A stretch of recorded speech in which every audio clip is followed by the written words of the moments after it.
In February 1989, General Ibrahim Babangita's administration commenced the Export Prohibition Act, 1989. Under the terms of this act, yam, cassava, rice, maize and beans were forbidden from being exported out of Nigeria. The government at the time believed that food was expensive because it was being exported by middlemen looking for US dollars income over naira. Closing the doors to export would supposedly force them to sell to Nigerians, making the commodities more accessible and cheaper.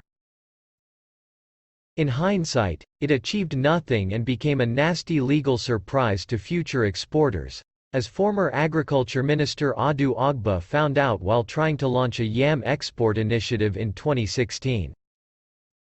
This policy failure provides lessons in what Nigeria's agricultural policymakers and industry players should and should not do. First of all, they should start proactively moving to opportunities instead of merely reacting to problems. Here's how that works. PwC Nigeria estimates that there is over $900 billion of so-called dead capital trapped in real estate due to Nigeria's opaque Land Use Act. Just repealing the LUA and creating a transparent land ownership system would transform the agric value chain without any state intervention.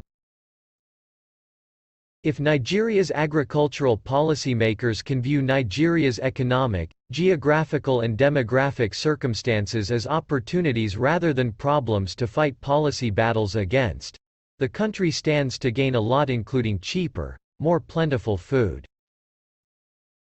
Despite Nigeria's growing and well-publicized food crisis, agriculture's share of agricultural contribution to GDP as at Q1 2020 stood at approximately 22%, driven in large part by secondary food processing.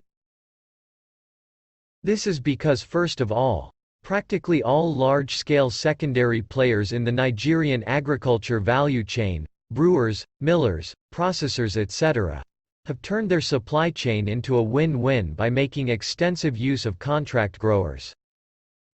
Medium-scale processors such as Kaduna-based Tomato Yosh have found success through partnerships and creative financing.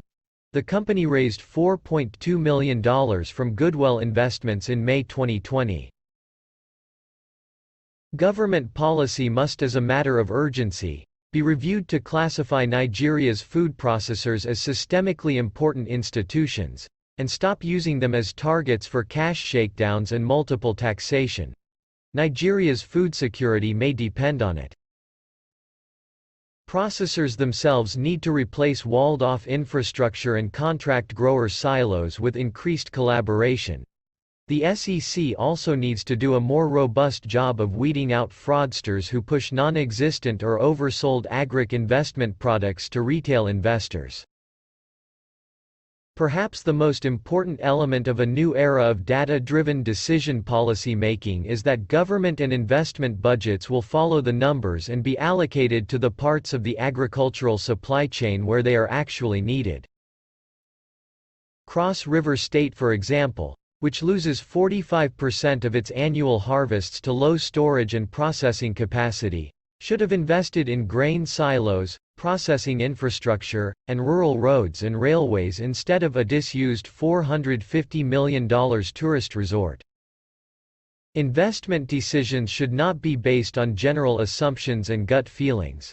Comparative advantage and competitive advantage must be at the center of all investment decisions and regulatory liaisons to ensure maximum chance of agricultural industry growth and food abundance. In pursuit of the UN's 2030 goal of zero hunger in Nigeria, these are some factors that decision-makers must take note of. These things have not always been done in Nigeria, but that is not necessarily a problem. It could also be an opportunity.